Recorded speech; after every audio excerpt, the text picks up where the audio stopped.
Hails and well met, and welcome to my dankest dungeon. I'm your host, Mally Nim, and today within these dank walls, we're going to be talking about the campaign that we just wrapped up, Shadows Fall, Mask of God. Shadows Fall is a TTRPG live series that currently uses the Shadow of the Demon Lord system. Shout out to Schwab Entertainment. With the Fantasy Grounds virtual tabletop, shout out to Fantasy Grounds. Phenomenal Hero Forge models by Ruby and Rainer, shout out to Hero Forge. And the most excellent in-game music and sound by Syrinscape, shout out to Syrinscape. Hey, and if you're catching this on YouTube, please drop a like, leave a comment, I really appreciate it. Well, let's introduce our players, the ones who finished this campaign, starting with you, Ruby. Oh my god, thank you, Mally. Hi, I'm Ruby the Lazy Goblin. I used to play Sticky in Mask of God.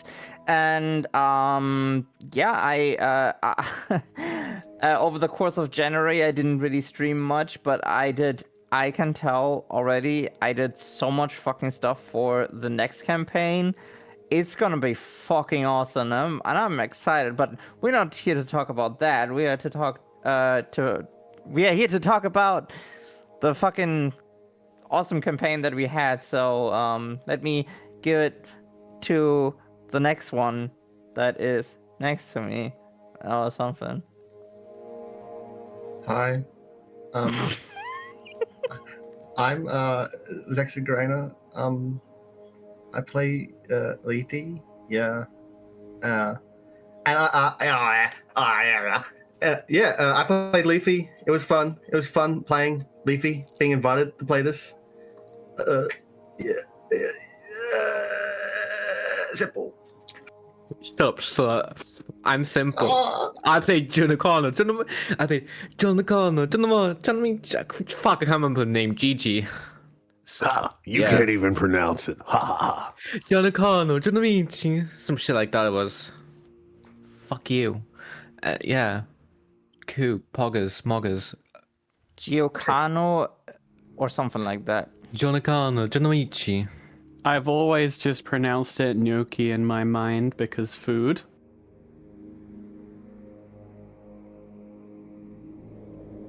Bruh. Yeah. Bruh.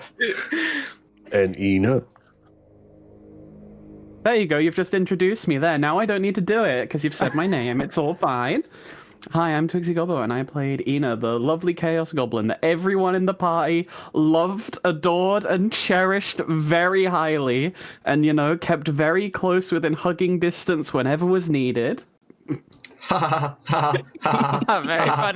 Eena plus C1. Yo, much? Yo. Ooh, nice. We can afford that, totally. Very intriguing, yes. These were created by Ruby, except for Lethe, who was created by Rainer. Thank you, Digidon. Yes, thank you. We'll get to the characters that are on screen right now. Ruby and Rainer will be sharing some of their creations as we go over the campaign. But before we're going to do like an episode run through and everything, but before we begin, this is a recap. No, not really. But on the last season of Shadows Fall, Mask of God, we got through 21 episodes. So, starting with you, Ruby, what are your feelings of the campaign? You know, your overall vibe, how you enjoyed it, and any like favorite moments? We can get through favorite moments when we get to episodes too, but anything off the top of your head, player-wise or otherwise? Jesus, like the whole campaign was an absolute blast, and I did not expect like everything to end so epic, because like we started out so humble, and that's what I really loved about this campaign is like the majority of it was just in Vanderbrunn, right? And then like and you had like so many interesting episodes in this town, right? That's like one of the things that I really appreciate about the season, and how it became like more and more epic towards the end, and like the fucking end battle, it was everything I hoped for and more. Really, like I also big compliment again, like for you, that you let us do what we want to do. Like if you think something is epic, you know, oh, you can, you know what, let me fuse all the healths together, you know what, and you just give the goal for this. Like that is something I absolutely love about this. Like, you know, we can do any cool epic shit, and you will let us try at least. And like in general, like I fucking love the whole show. Like it was fucking great. You know, it's kind of hard. Favorite moment, everything. But also, I'm good question. There's so many. There's the us kind of planning suddenly like to have like a skipper land. Fucking Colonel Michael, of course, he's like a fan favorite from all of us. And like the betrayal of Astrid was freaking awesome, because like, you know, she suddenly we have like this big bad, and like we have to do more planning to defeat her and stuff. So like everything that was leading up to that was freaking amazing. Nice. What about you, Rainer? Well, first off, like I'm very gratuitous to being invited in like partway through this campaign, because Ruby and I were going to play like a game out, like another game, but that fell through. So I was like really sad about that. And then Ruby's like, "Oh, actually, you can join a Melly and I's campaign." I was like, "Oh, what, really?" And so like to prepare, I watched like all of Tears and all of like what was currently of MoG at the time, and then like playing it at 1.75 times speed to really get through it. And then I came with this character concept that like I had for a while, but then you sort of like helped me change it to fit the setting more, and like she ended up much cooler than what I originally had. Of Lethe, like before she was like a memory vampire, and let me sort of change it to her being like the actual river Lethe, and like the daughter of the devil. And it's just really cool, and just really cool character concept that we made together, sort of. And like having it so like, because as a viewer, I like seen everything that happened to the characters, and like I had sort of like a meta knowledge. So I went in and it's like, oh yeah, this character actually, she knows all that too, because she was watching them the whole time, just like I was, which is fun. But it's also just a really fun campaign, very so cinematic, and it's almost like movie, like TV show, like compared to other games I played in. And it's just like such a unique like game that I played in, and such cool characters like Cardinal Michael, my favorite character, of course, and his rotten brain, and then him like becoming mates and meeting all these kooky characters is so fun. And Astrid's a bitch, and she's my daughter's sister, and she betrayed me. She's such a bitch. And I just love trying to think of like my favorite part.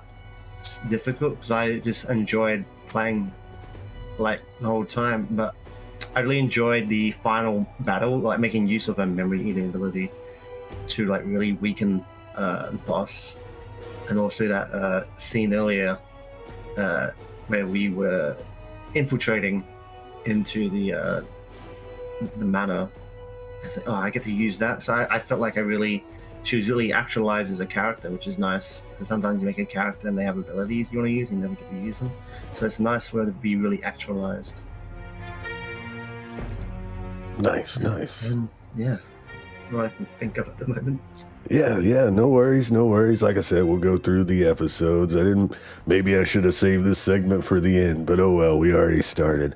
And I appreciate you for joining, Rainer, and all the stuff that you've contributed as well. And Lethe's been great, so thank you. How about you, Simple? The same question.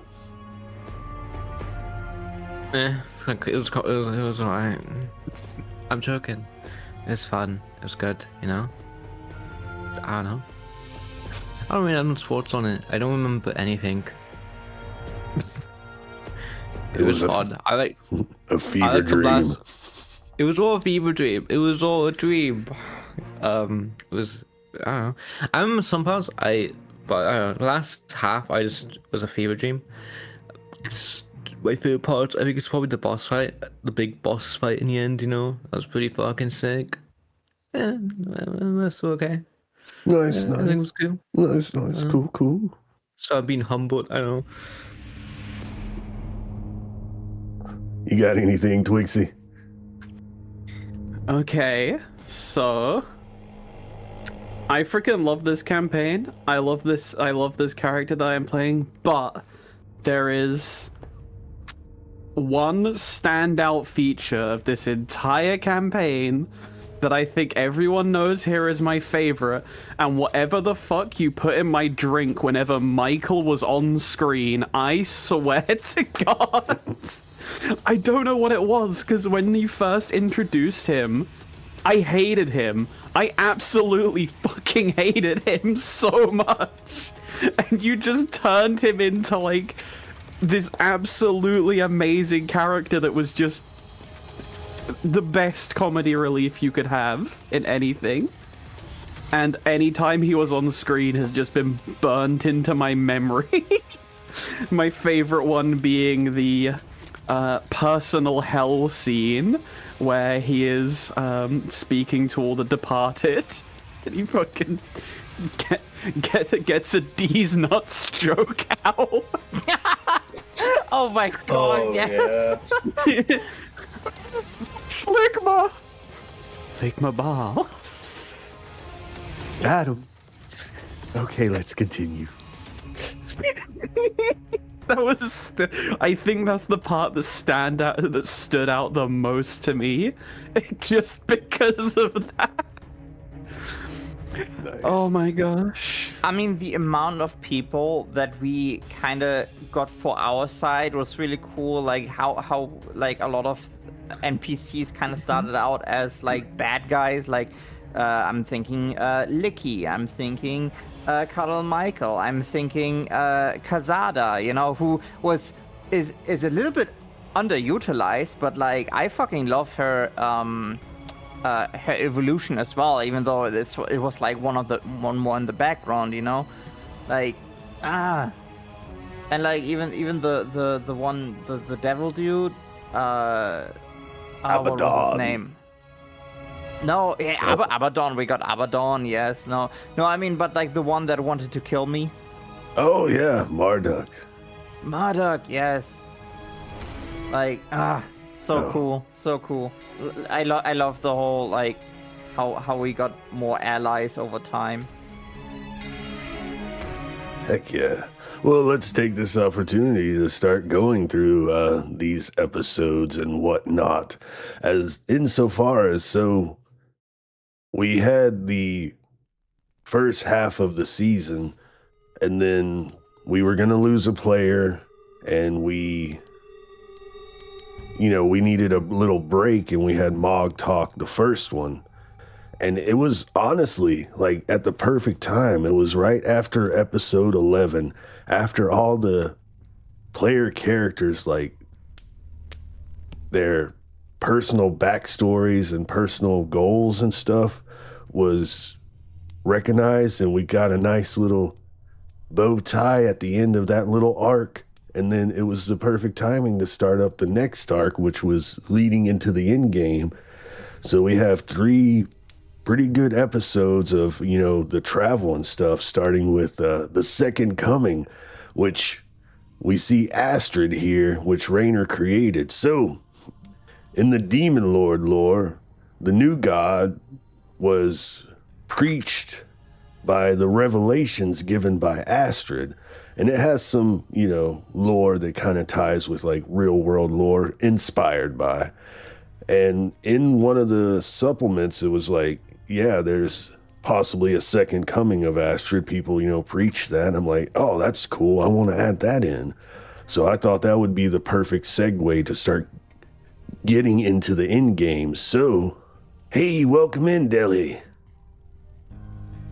So we started off episode 12, The Second Coming, with a meeting between Astrid and Lethe with the players and Father Faust, and learned that GiGi had revelations from Diabolus to take this child to the Holy Kingdom. And at the time, Lethe was the ward of Astrid, and Astrid didn't really have their memories. They just had, revelations that they needed to go to the 7 spires. So that's how we started that one off. A little meeting, Sticky sulking that GiGi got to talk with Diabolus twice. Yeah. Sticky was like really, really angry about that she never got like recognition from the devil. And then Lethe showed up and she's talking about how like, oh yeah, big guy set me up to like do some shit. And she was real mad. Like Sticky hated Lethe because she got to spend time with the devil and stuff, and she talked. I don't think she said that she was his daughter at oh no, first, that was right? meant to be a big reveal. That's got a big reveal later on. So like Sticky was like really, really fucking jealous of Lethe and was like, what makes her so special? Oh yeah. And so you decide to and then we have the flavor scene with all the cardinals, right? Getting Abernathy, Susanna, and Criswell getting a raven from Vanderbrunn. And then we have a meeting between all the cardinals where the matriarch tells Cardinal Michael to not talk during the meeting because he was spitting brain rot. That was also very interesting to see, actually, that like it was only him that was doing the whole brain rot shit. Like that the other cardinals were actually like kind of normal people, Yeah, he's just got that devil brain rot. Right.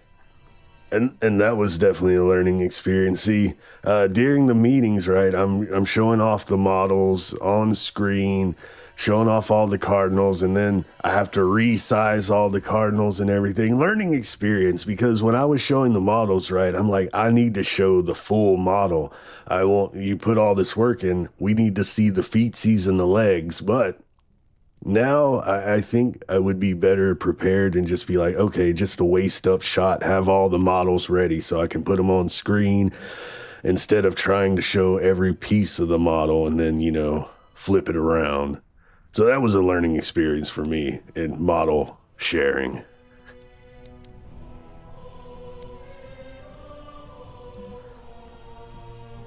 And like one thing, like you gave me like all these cardinals to make, Right. And so I'm actually surprised that you used all of them. Like you utilized all of these cardinals back then, because I thought, okay, yeah, I'm just gonna make them and like you pick whoever. I mean, some of them were like had a little bit more spotlight than others, but still, like it was pretty cool to see.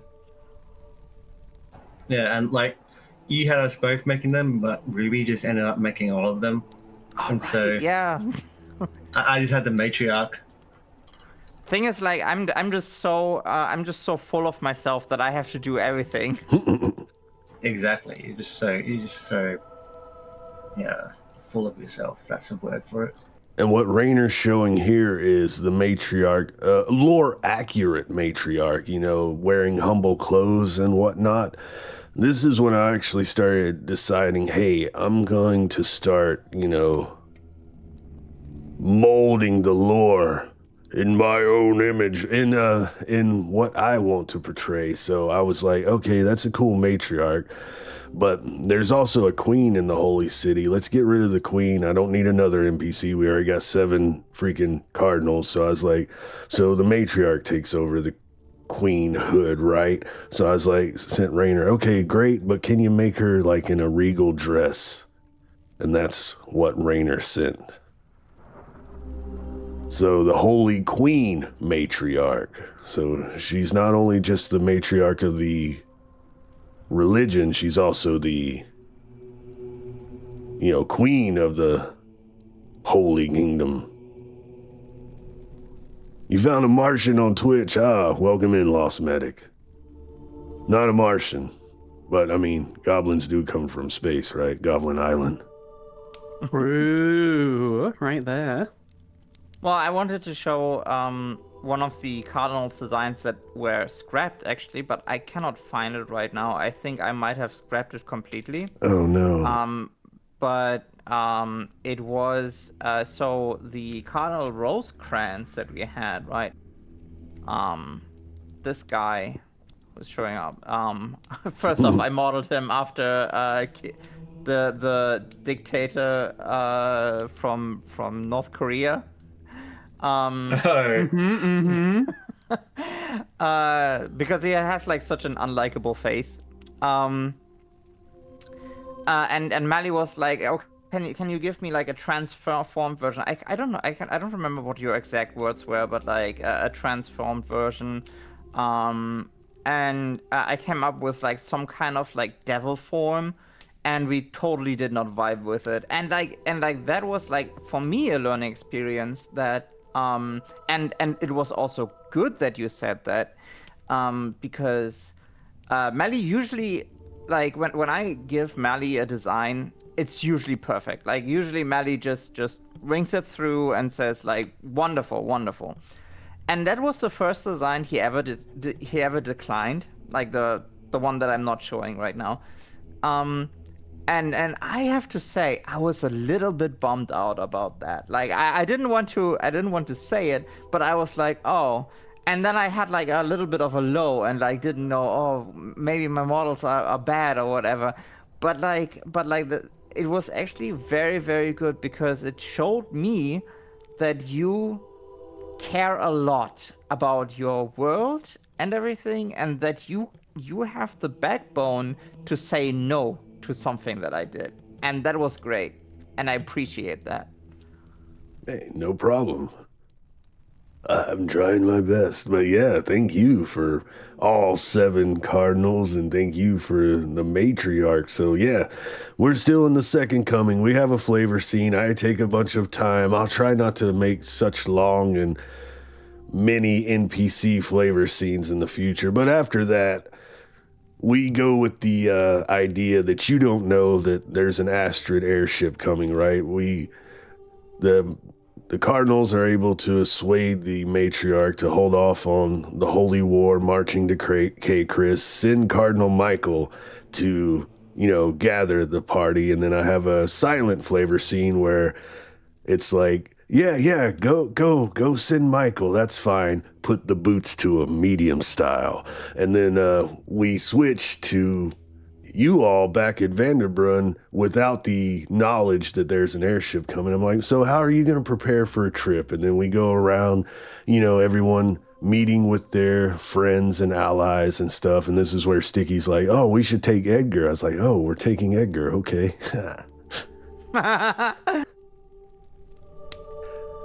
Yeah. Edgar was also just like one of the many side characters. Yeah, I'm really glad what you did with Edgar, like the whole everything. Yeah, I freaking fell in love with Edgar too. They were supposed to just be in that episode and then leave, and then you were like, "Oh, I want to be an actor." I was like, "Okay, I'm gonna bring him back." He's coming back. He's doing it.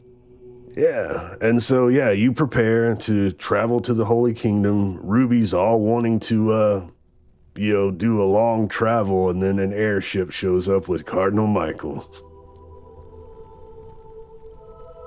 Lethe does some trying to read the mind, and then you, It's absolutely rotten in there. It's like a carnival, non-stop rain. but you're able to persuade Michael to bring you and Edgar and Finger Nipples to on the airship to the Seven Spires. Then we have a little role play and some saboteur and some airship combat. It was the best men. They were women. Yeah, that's when they were sent. Yeah, we learned about them later. Lethe didn't fall down the stairs in combat, no. No, not at all. No, she wouldn't. That would be embarrassing. By the way, also speaking of sending my best men, they were women. Fucking Dua. Dua is one of my favorite antagonists in the story, because she's like a bodyguard at first, right? Like totally like, I don't know. You have like ties with GiGi, with like, I think she was the one that killed GiGi, right? Yes. But like, as a whole, like in the story at first, like she didn't really had like much to do and stuff. She was like just a presence, and then she becomes like more and more into this badass like antagonist that I kind of, we just have to fight against and stuff. She was like one of my favorites, I have to say. You can thank Simple for that, for creating Dwa. Thank you, Simple. It's okay. But yeah, we have the airship combat, right? There was saboteurs. You face one lead saboteur that happened to be a demon, and you face the demon. They damage the airship. Finger Nipples has to make a emergency landing. Oh, glad. Thank you, Obi. And then you make an emergency landing, and that was the end of the second coming, basically. Then we go to the next episode of Faith and the Divine. That's when you have a meeting at the beginning and decide, oh yeah, we'll get Finger Nipples to do some, patchwork repairs, and then he'll get that blade back in the sky. And while the repairs are going on, you're visited by an angel. Oh yeah, that was Beautiful yeah. angel. Yeah, you like describe the concept. It's like angels are just other devils, like a kind of devil in Shadow of the Demon Lord. I was like, okay, let's go for like an angel. Let's go for like the biblically accurate angel. Like these wings, with like these subtle sort of eye shape, like done in the colors, and like these very holographic looking colors, I guess. But like I had to make them as angelic as possible. Like I had a version of this which is like a fire version, but just focused on the angelic version, and I thought it turned out pretty fucking angelic. And there's the original form Ruby has there, which they fought this individual, which was in Sticky's backstory. They fought them in episode 10, I believe, give and take the same episode Bastet passed. Oh, yeah, speaking of that, and then we had Amber join, right?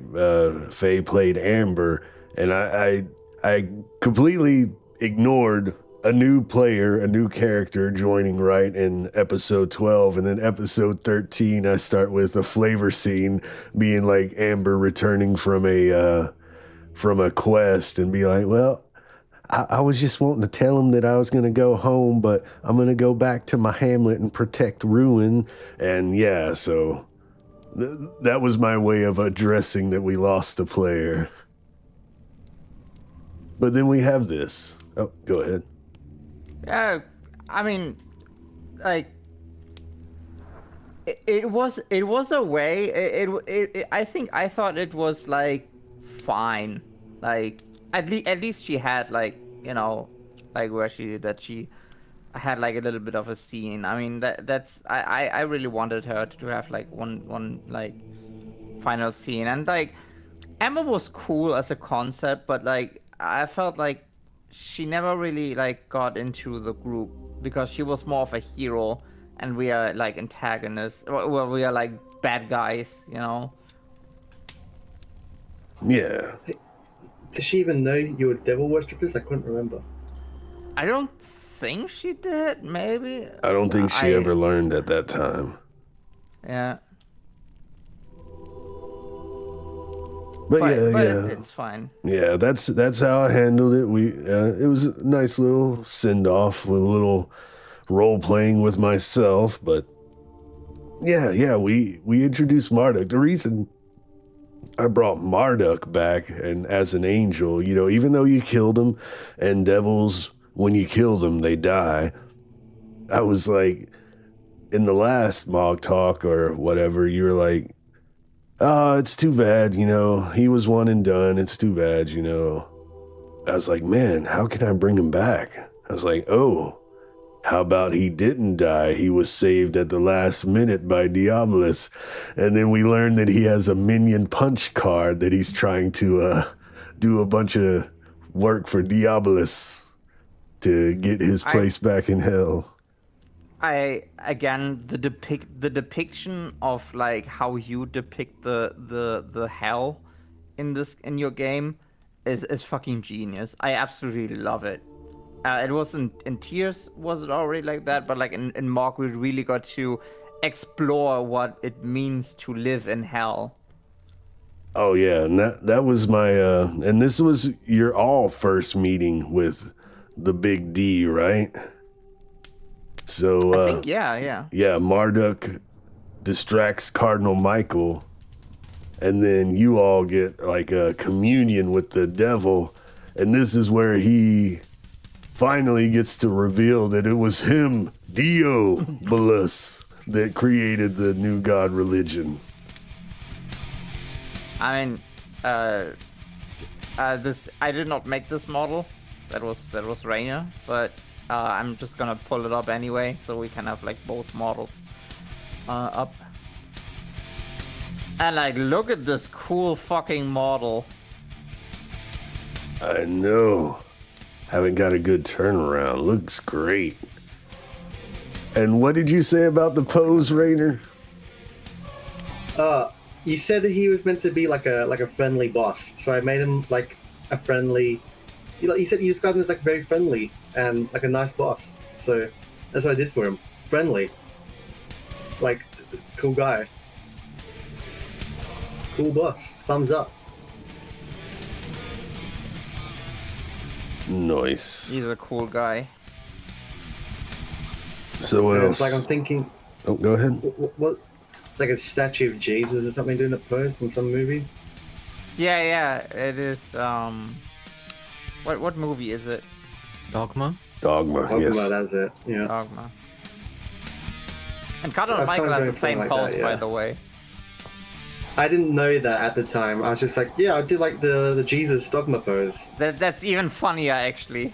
I know. I mean, that's what I based episode 4 speech was off of that scene when they unveiled the statue of Astrid with the skibbity pose. Oh yeah, I made that statue too, but we never showed it off, I think. Well, we're showing it off now. Look at that. Beautiful. There she is. That's what we would have Wow, showed in nice. episode 4. Love it. I want like a posable figure of this on my desk now. Keep that there for inspiration. Nice paperweight.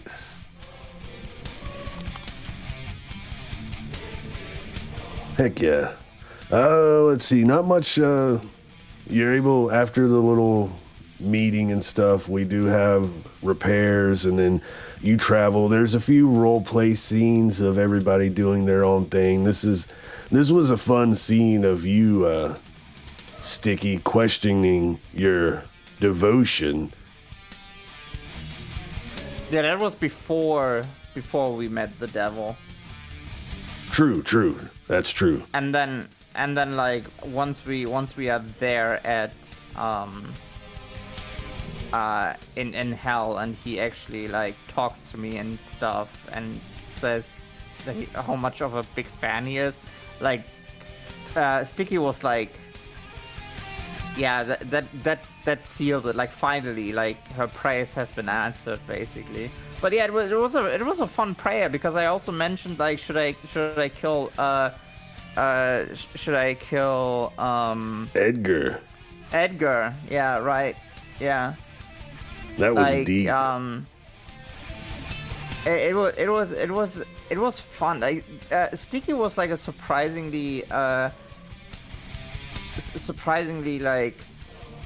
character in some points. Like Surprising. yeah, it's surprising. I don't know. Like I don't want to say deep or anything, but like the moments that she had for herself were really, really fun to play. Hell yeah. Yeah, Sticky had fun playing with herself. No. And then we reach the Holy Kingdom this episode, and you travel up to the Seven Spires, and that's where we end with Astrid regaining her memories, Lethe allowing the memories to come back, and that's when Astrid declares the matriarch false and needs to fall. And then the final episode of that arc, episode 14, In Your Name We Pray. A second title would be alternate title. I was either going to name it In Your Name We Pray or The Power of Prayer. There's the power. But yeah. So the next episode, we start off with the combat where you fight the matriarch and Rosecrans blessed. Oh yeah, that like I think that was the first time where you showed off an enemy that had a second phase. I think so. Was that before or after? No. I'm thinking. That was things. like after we came into the capital and everything. Yeah. Like, yeah, that was fucking scary, because I thought, oh yeah, we got her. That was easy, and then boom. Oh no, I can't, because back then I was like so like I was so determined that I want to marry the devil. You know, that I can't die here. I can't die. Nice. Like I was really, really scared to die before the wedding.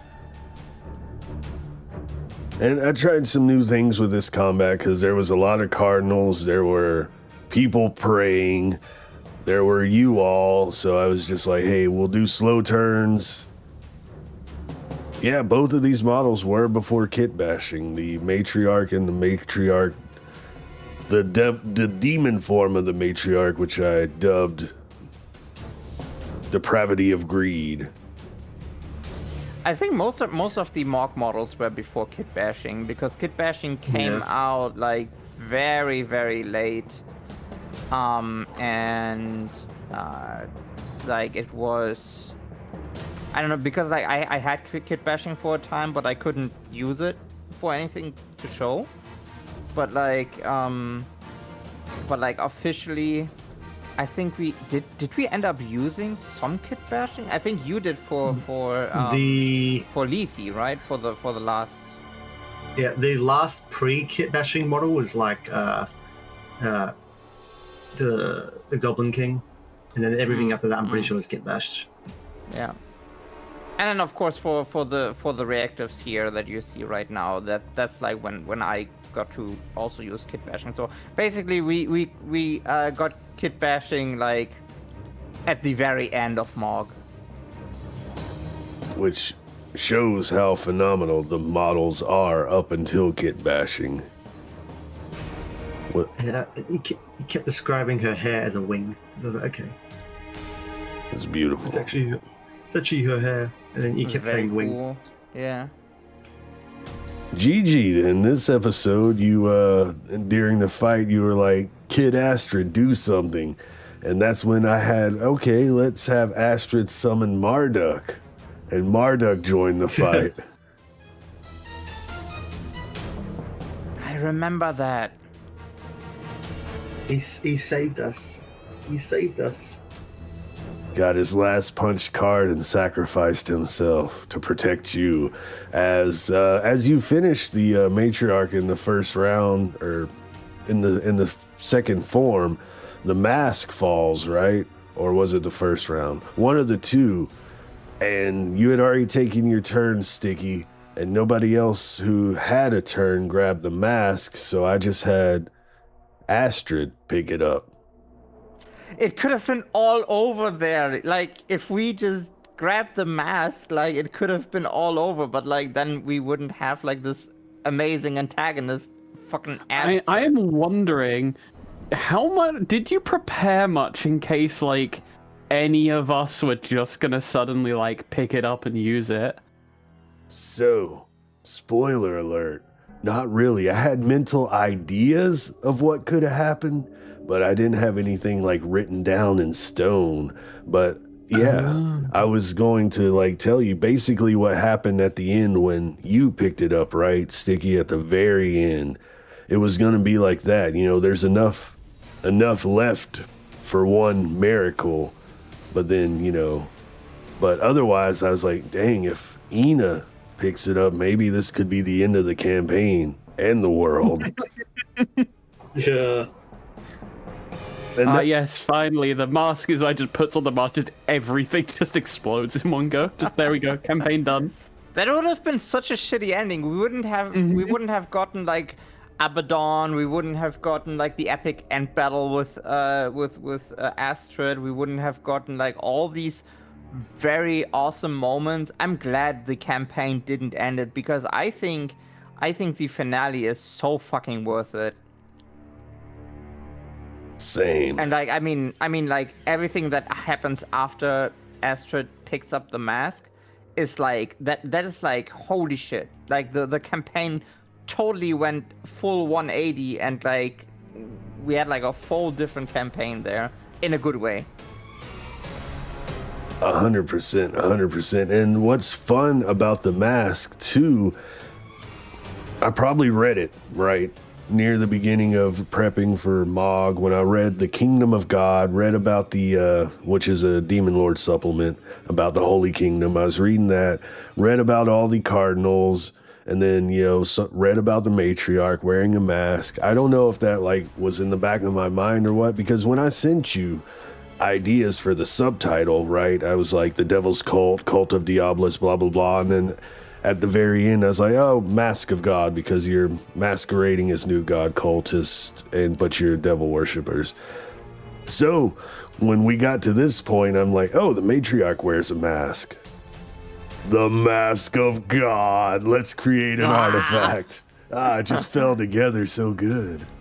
Yeah. You also, when you only met the mini for the matriarch, you said it was like a mask that looks like Astrid's face. Yeah. So that's what I used for the design. Like I just took her face and I colored it metal, and then added that on. Sweet. Yeah.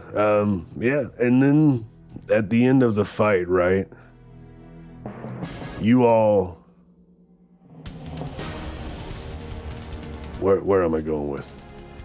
I thought I stopped it. We all went to hell. You all went after to the hell, fight. but oh yeah, the way the cluster and everything was, I was not expecting Michael to go to hell with you.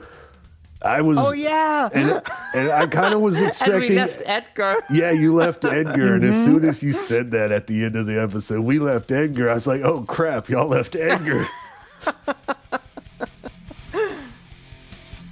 But yeah, It was meant to be. Like, we got so many cool scenes out of that. so much just fell into place, I have to say, or at least I was able to pick up the pieces and put them together in a good way. As far as You're so fucking good at that. Like, you know, we toss you something, you create some amazing shit that is going on in the world. I'm just inspired. You all inspire me. So yeah, you end up in hell. You know, Marduk saves you, and you know the final scene of episode 14 was, you know, how did it go? And then we end there, and then we pick up right where we left off in episode 15, Damnation and Devotion. And this is where you train, because you were level 6 during that matriarch fight. This is where you train for your master path. Damn, we were level 6 when that happened. And this is another point. Damnation and Devotion is where I really say, okay, I love the Demon Lord lore, but now let me mold it to my own. Hell, I mean, you're all devil worshippers, right?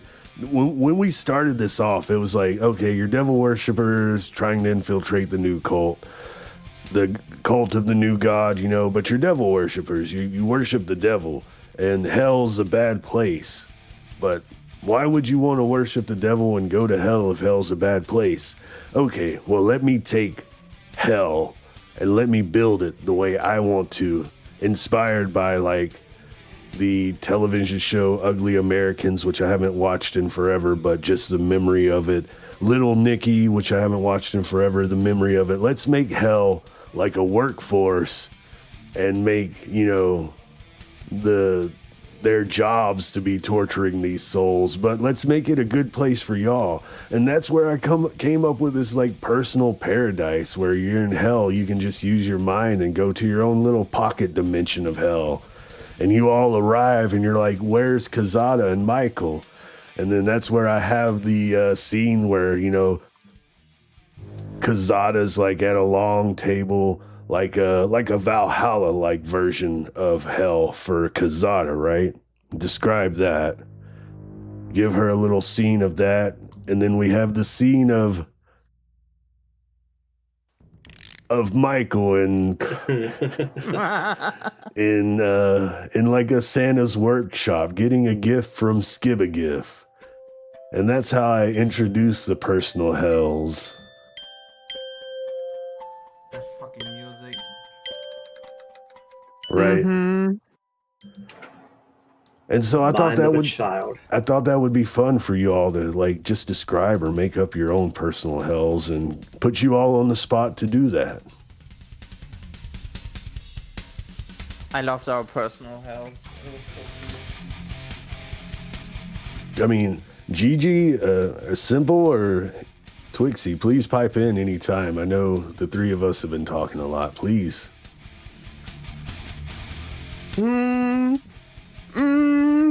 Maybe. Some points. I've forgotten what the question or the chat was about. Oh, we're just talking about Damnation and Devotion, and you know, I was getting the idea of you would, you know, have trainers or find a way to train within hell to train to your master path. I told you all, you know, come up with an NPC or an idea of how you train, but also, you know, Sticky wanted to be a devil or break the curse and marry Diabolus. And I thought I would come up with some restrictions and make Sticky do the one thing that she hates most in life, and that is to work. So I had you all join the hellish orientation and workforce and had an idea of, oh, it would be funny if this was shot like a mockumentary. But then I fucking rolled like a natural 20 or something on the Forklift. Forklift certification. Like, only roll of the session. Yes. Right, yeah, right. That was one roll and it was natural 20. Sticky is forklift certified. The greatest forklift operator that there has ever been in this side of hell. No, I like how all of that happens, and then just for Eena, I'm just like, yeah, just make her have a mental breakdown. That sounds fine. But it was a good mental breakdown, a good learning experience for Eena. It offered a lot of growth, that's for sure. I mean, mental breakdowns always like, because like it's the lowest point of the character, and then you can build them up again. It's so much fun. Yeah. But yeah, I had fun coming up with like the hellish workforce, and as soon as I thought of that, and having devils with pitchforks, I was like, I have to throw a forklift certification joke in here.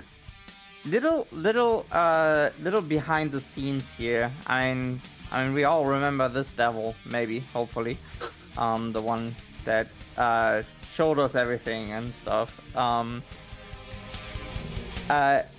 This devil is basically.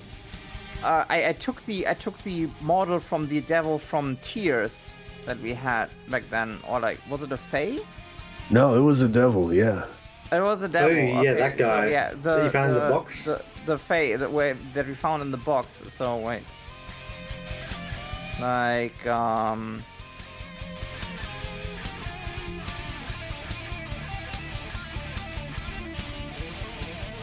this guy. Like this guy. Technically, I just took this guy and turned him into the pitchfork dude. Because like this was made back when there was no face customizer and stuff, and devils are Fae and stuff. So yeah, I basically reused a design. You can see that in the middle. Oh, we're gonna have to remove the middle. No, cool. Heck yeah. That was a fun character too. Giving your orientation, doing the incantation with the other devil that I just described, and then we had a little travel and montage of the workforce, and then you all did some working in hell, and also I had an yeah. NPC, but she didn't show up. Trigger warning: she has no eyes. Yeah, no-eyed girl. Like now, she's like an NPC I had as like my devil friend in hell, and I sort of mentioned her when like Lethe was out doing things, but she really didn't show up. Yeah, wow. Mally was horrible at Don't worry. Lethe's NPCs.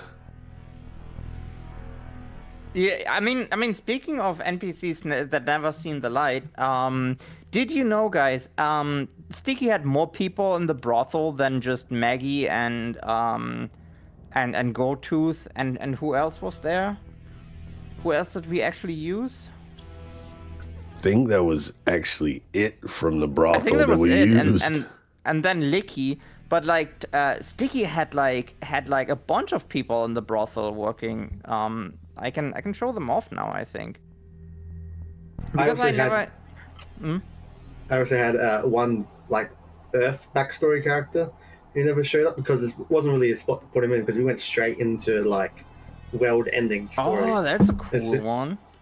So he's meant to be like my guy, like because in one of her backgrounds was like she would steal shit from ruins and then sell it to a fence, and then he was her fence. Like a really old dwarf.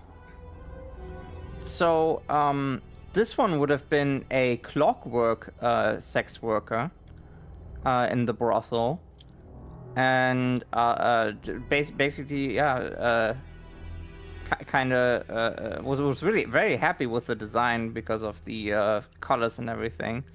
Also, very like I don't know what you would have done with her, but that was one of the designs that never made it into the show. And another one was actually a changeling that had like two forms. like one male form and one female form, and you see that on like this is the same character basically, and they also never made it into the show.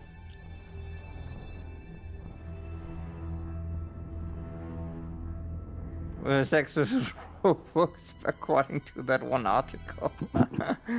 but yeah, just wanted to show some designs that we've never got to see. Yeah, very cool. Let's see. Yeah, we have the training. I have you all do the training in this episode, right? Do you know what else happens in this episode? What? Do you remember? The 21st night in training. September. We did training. We did. Mhm. What was it? Mogged. Something there's special happened. Does this music special. remind you?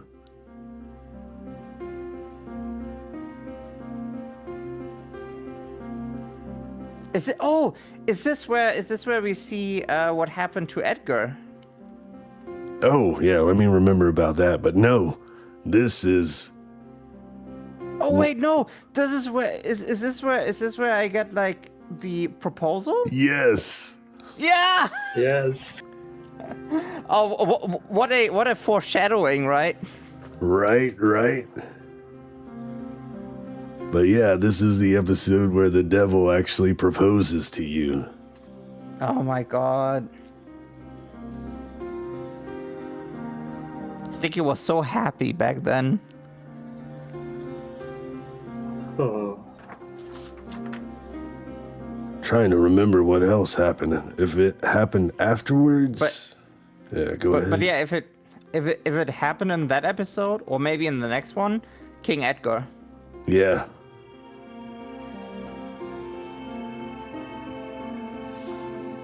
I think we had a few scenes. My notes are terrible for this episode, but I believe we did have one scene where Edgar is taken back to a tower. He's assigned one of the Cardinals' towers, and is it this one? I think we are getting confused because it was just a very, very small. It was one of these cutaway things. Yeah. that we do. It's the characters themselves. They didn't know what's going on there. Right. Family Guy cutaway gag. Cutaway gag. Let me see what this music is. That'll remind me.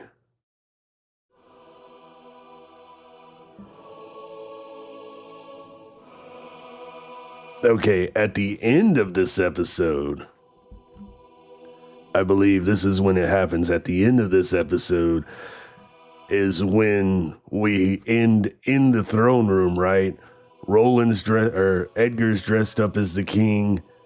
Astrid is, making declarations, passes judgment on Cardinal Rosecrans, passes judgment on Criswell, but then dubs, who is it? This is where we get the four riders of the apocalypse. We get Titus as war. Yes. Abernathy as famine. And then Jua as death and herself as glory. Yes. Oh. Yeah. You got it. But yeah, this was Cardinal Titus actually. I don't think that really came through, but this is what became of Cardinal Titus. I basically modeled him after Walter White. When he was a cardinal tight ass. Yeah, he was very much of a side character, and I love how you handled him actually. That he was defeated by our B troop basically. Thank you. Yeah. So at first it was just like she dubbed Cardinal Titus War. I think Abernathy I was gonna have death, but I was like, well, he's old and thin. Let me have him famine. Yeah, that was the famine stuff. The battle against famine was really clever, I thought. Yeah, and then I had Astrid claim to be Glory, right? And that was the end of it. But then behind the scenes, I was like, who should be Death? Who should be Death? And I was like, wait, I have the fucking perfect person. And then she was like, okay, I could declare myself Glory. Y'all can leave now. And it's like, Dua speaks up, I do not wish to go to war. I want vengeance, basically. And then she made her Death. And I thought that was a perfect, for GiGi, the Necromancer, to have her freaking antagonist become Death. Thought it was cool. Pat myself. Yeah, absolutely. And I think that's why Dua or Death is one of my favorite antagonists, because it was so personal. Like she had a grudge against GiGi, but like to all of us actually too. And there we go. There's Abernathy as famine. So it reminds me. I was like asking, hey, what's it like to all the players? What's a secret? Something that Lethe would know about your character that nobody else knows. And for GiGi, it was like Lethe watched when GiGi got like murdered, I'm pretty sure. Like, trying to know certain details about that thing happening, but nothing really came of that. Oh, interesting. Crazy. I can't remember what I told she knew she was actually. naked. You said there's like pretty much. I don't think there's really much anything from you that like the players didn't know, because like Yeah, I think at this point we already had wrapped up Sticky's backstory. Yeah, I just had it that like Lethe watched Sticky do a job. And may or may not have I don't know. Of course. Nice. It's not like Sticky would remember. Oh my god. But yeah, Death Rise of the Apocalypse. Oh yeah, and then we had like, did we then? I think Death was like the first one we killed, right? Yes, but the next episode after Damnation and Devotion, I named terribly because I didn't know how the wedding was going to go. Are we just going to wing a wedding or whatever? But I was like, well, Hell's Bells, wedding bells are in the air. So let's name this episode Hell's Bells. And then... Is that the one we went But like, to... we had to invite everyone at first. Yeah, we had an episode where we invited everyone. Yeah, we'll get to that. So Hell's Bells, we starting soon, blah, blah, blah. We do have a flavor scene at the beginning with Edgar and Susanna, where Susanna sneaks in and is like, hey, I'm going to steal the airship. I'm going to take you with me, right? So we have that little flavor scene to start with.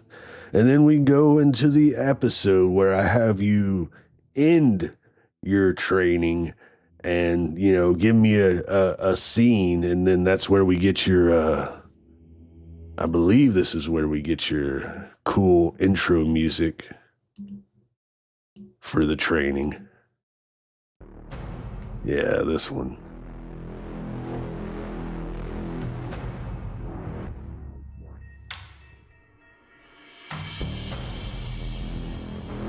Sweet. Yeah. Okay. And then last episode, right? Since Kazada was there in hell, Michael was there in hell, right? And you get proposed to. You're like, oh, Cardinal Michael can officiate. Okay. So we got Cardinal Michael. Sorry, Father Faust, but we got Cardinal Michael. And I'm like, okay, we got Kazada here, right? She can like train, because you got to prepare for the war, because the Holy War is coming. I was like, okay, all the devils have been working this whole time. Abaddon the Warfather, I just made a comment. He retired to the Fire Peak Mountains, right? I was just making a comment. So you wouldn't worry about him. You have Kazada here to try to train the devils. And then that episode, last episode 15, you're like, we should go get Abaddon out of retirement. I was like, okay, let me prepare for that for this episode. Hey, when you mentioned Abaddon, I was like so fucking, oh yes, like he's gonna fight on our side now. I was so fucking hyped because I knew Abaddon from Tears, you know, where we had to fight Abaddon, but now we can actually like, you know, talk to him and stuff, and like, just awesome. Yeah. Let's jump to Abaddon, please. Yeah, so I was like, okay, cool. How do I do this, right? How do I... Because my first thought, Warfather, you're going to fight him or something, let me see if you're worthy. And then I think someone said something about a nudist colony too, so I was like, yeah, he retired to a nudist devil colony in the Fire Peak Mountains. But yeah, I was trying to come up with ideas because I was like, I don't want to just, have a combat, or maybe he'll have you go through a trial or something. I'm like, that's no fun. But then I thought about, what if this old retired naked devil is just like playing mahjong with a bunch of people? I was inspired by GiGi. I was like, yeah, okay, well, what if he wants to play a game, right? Instead, and that's when I had the idea, okay, I can recreate this game I have physically in real life called Onitama. It's usually 2-player, but I can recreate this in Fantasy Grounds, teach it to my players during the session, and we'll have a board game instead of a combat. And I think it went over well. Hands down, it was so fucking genius. Like, that was, first of all, it was so much fun to play this board game, and also to have like the whole setting like with him in the retirement and everything, and like, because that's what old people do, they sit around and play mahjong or whatever. it was so fitting. Thank you. How'd you like that one, Simple? Pog. Pog. I think if GiGi went up against I think we need to see an entire episode of just GiGi playing against them in mahjong, honestly.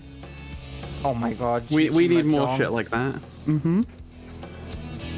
There's always season 3. Always season 3. It's all mahjong. But yeah. Sorry, no, season 3's cancelled. It's just an entire stream of us playing mahjong, and that's it. I want to play mahjong now. Please, no. What? But yeah, What happens next, Mally? No, that was the cool part, right? That was the cool thing. Let's see. Do we have that scene here? Or is that the next scene? No, that's the next episode. So yeah, well, you defeat Abaddon in mortal board game combat, and he agrees to come back and be the best man and train the devils to fight the war against Astrid. And so we return to hell with the Warfather, and then we also have a few flavor scenes of like war marching to Kekris, and then we have a scene of Dwa gathering her best men, which were all women. Oh, fun fact about that. You said to me like make 1 or 2, I think just one.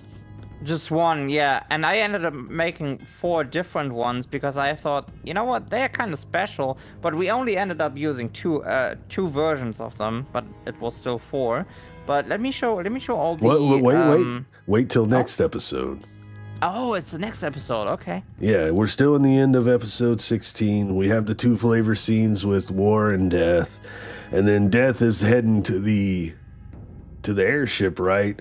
But the airship takes off with Fingernipples, Susanna, and Edgar.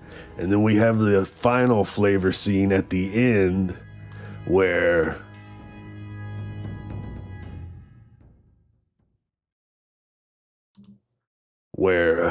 Astrid, returns after her day of, being a god and returns to see King Edgar or King Roland, but he's not there. And the guard's like, oh, Susanna was here with, and then Astrid, blows up the tower in flavor scene. And that's how we ended that episode. But yeah, that was episode 16, Hell's Bells. And then, so we had three nice little package, a 3-episode arc, heading to Tara. And then we had a nice little 2-episode arc of dealing with hell and doing stuff in hell. And then for the rest of the season, we bounce back and forth. So episode 17, Death Comes Reaping. That's where we learn that, that's when we start talking. We open with a flavor scene of Faust communing with Diabolus, and you all walk into the communion, talking oh, hey. And then Diabolus is telling Faust, the guest list and who to invite. And hey, Davis. And who to invite and everything, right? And then you all have a little scene of you communing with Faust and Cain and Jezebel. And then Susanna, Finger Nipples, and Edgar arrive with warnings that death was coming to Vanderbrunn. And that's how we started episode 17, Death Comes Reaping. And then it's a bunch of preparation and then a visit to the Gioacchino family estate, convincing her parents to leave and then prepping for an arrival of death. That sounds so much more ominous than it was. Just right? I don't know. The thing is, I don't remember anything. I mean, it was kind of heavy, but that. But we kind of just. Oh yeah, okay. We have everything under control. We thought kind of a little bit I remember us having a lot of control over stuff but the fucking Astrid. I think she was the big menace.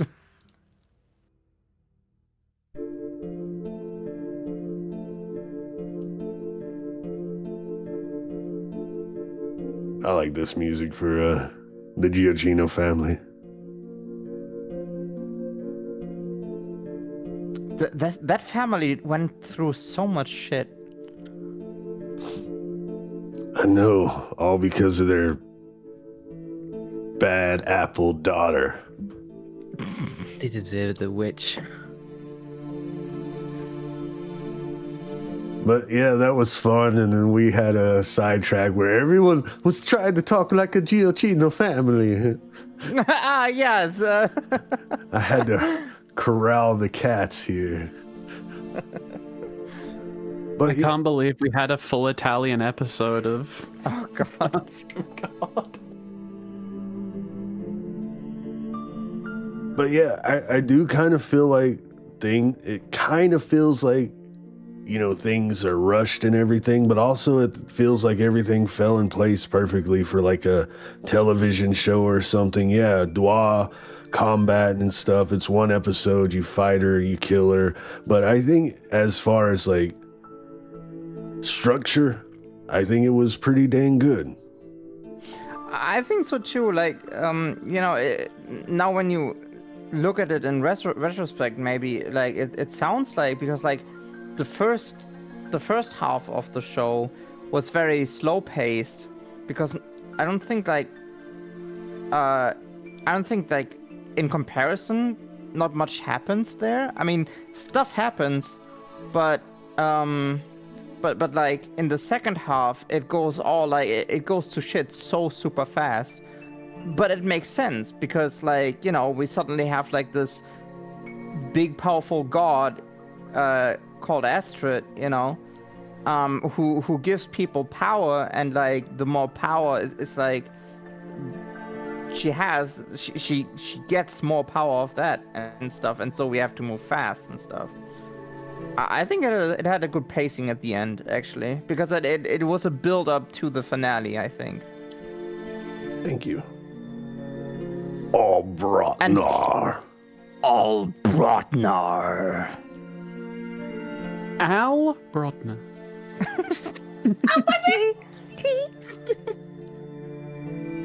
Beautiful, beautiful.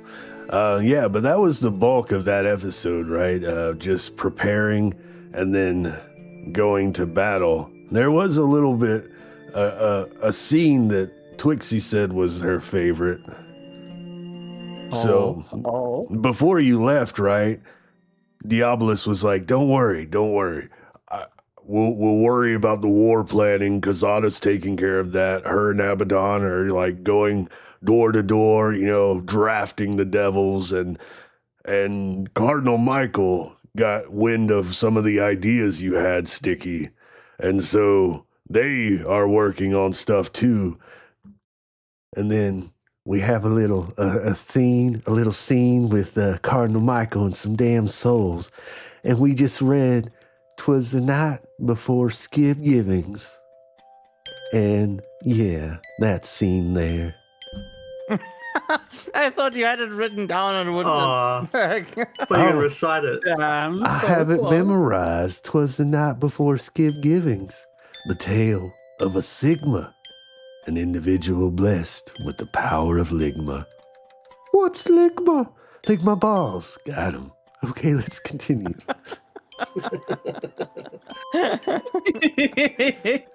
It's still the best. I had fun writing that, coming up with that.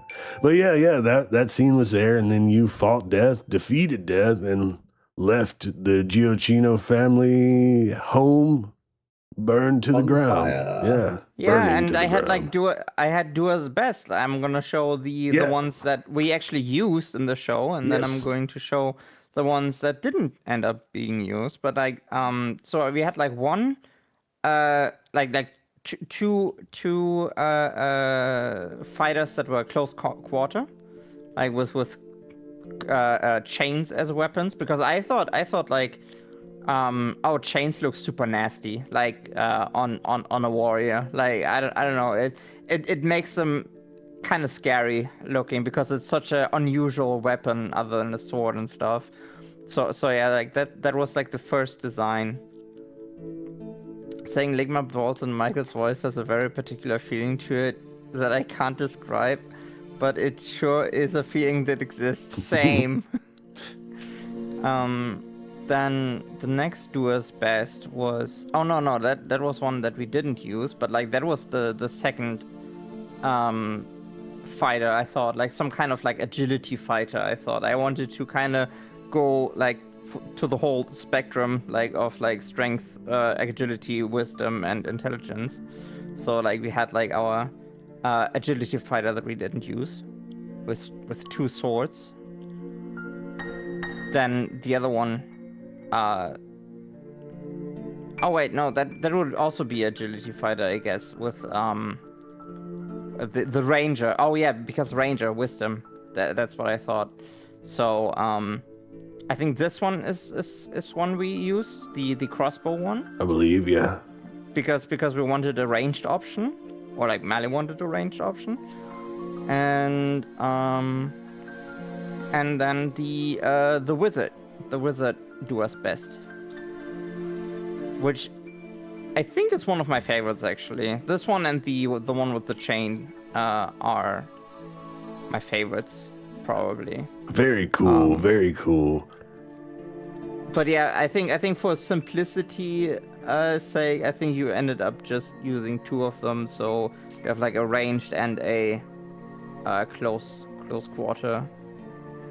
Yeah, I did it for simplicity, you know, and they were just supposed to be, you know, faceless cannon fodder. It was really the fight against Noir that I was worried about. Yeah. But yeah, I love the design on those. And it's totally okay. I mean, I told you also you don't have to use all of them. You know, I just want to give you options, like in case you want to do more with them. Sweet. And that's pretty much that episode, right? You learn about death coming, you prepare for death, and then you go and travel to the Gioacchino estate and do some role-playing and some infiltration, hanging out while you wait, and then you have a big combat. And then we kill Death. Yeah. Then I think the episode ended with us at the Burning Cock in hell. No, it ended with y'all walking No. down the road as the manor burned behind you. Yeah, we couldn't save it. Yes. I love how much of like assholes we were actually to a lot of people. Like we did some really shitty stuff, but it was so fun to play these characters. Agreed. So the next episode, we were planning, or I was planning on doing the wedding, right? The next episode, but as the hour grew late and it was like the Wednesday before, I was like, you haven't really sent any like wedding outfits yet. And then I kind of wanted to do an invitation, and you sent me a message, Ruby, saying, can we just do a side quest? I was like, okay.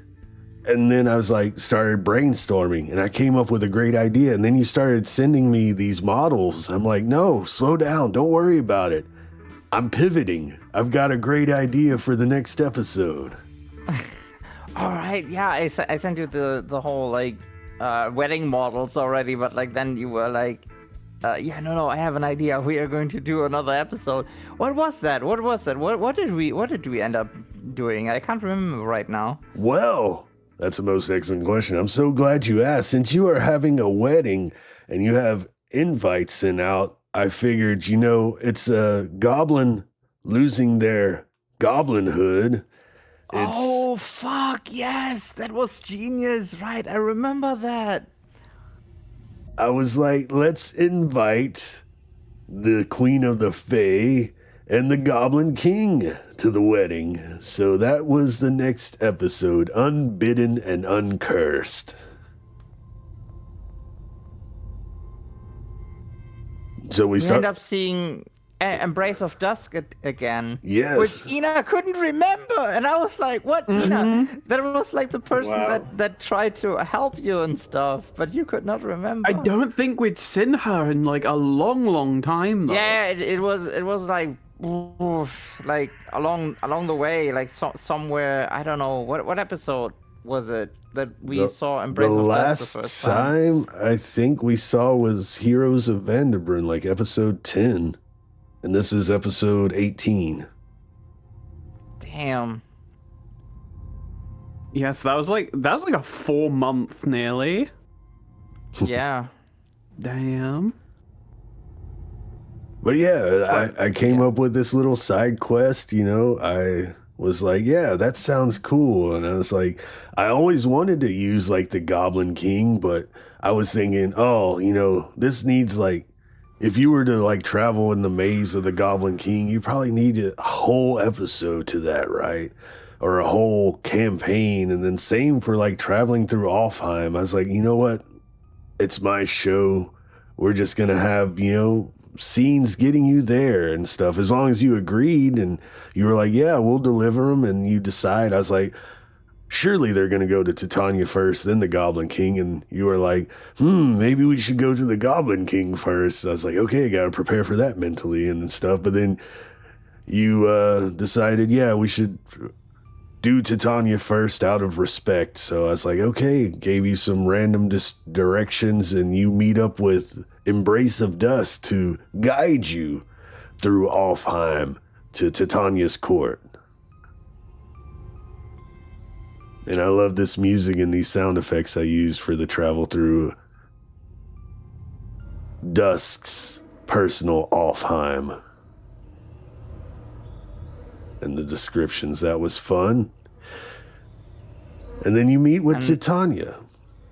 And she starts fucking whipping out some High School Musical bullshit, and I loved it so much. We get like a full musical. I tried to do better. I'll do better, but that was a fun idea. Not as well executed as I wanted, but it was a fun idea with Titania, and then of course the Goblin King.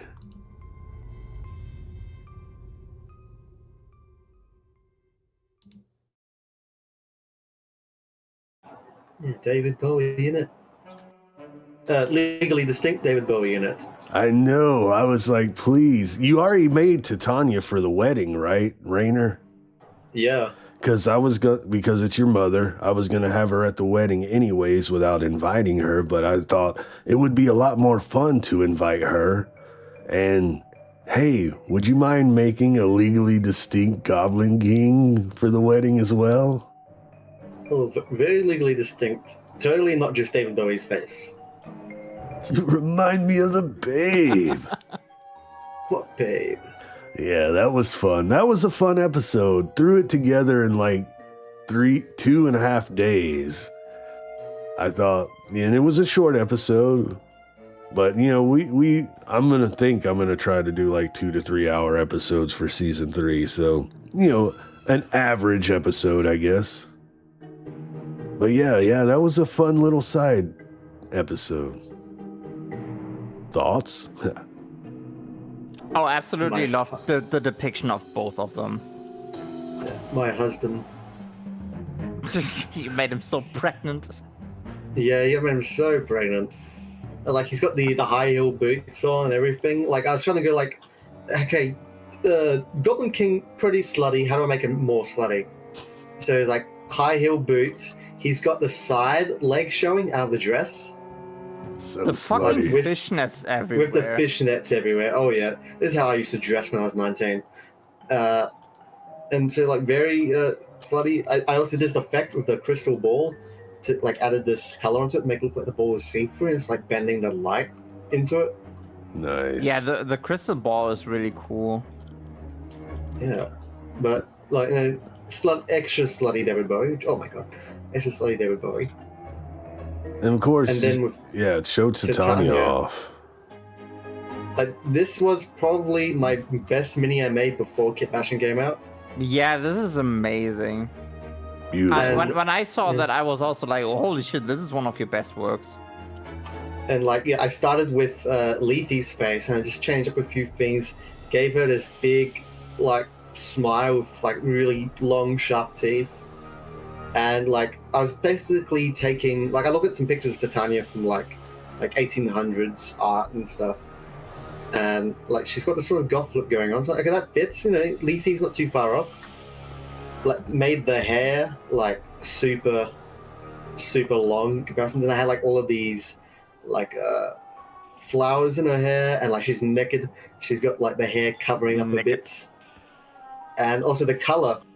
Like, the color I did was like, so she has this pale skin, but then it goes blue, and the idea behind that was like, when you like cut a mushroom, when it gets oxygenated, like it starts to turn, some mushrooms start to turn blue. And that's like a very Fae thing, right? It's sort of like, you know, toadstools and all that.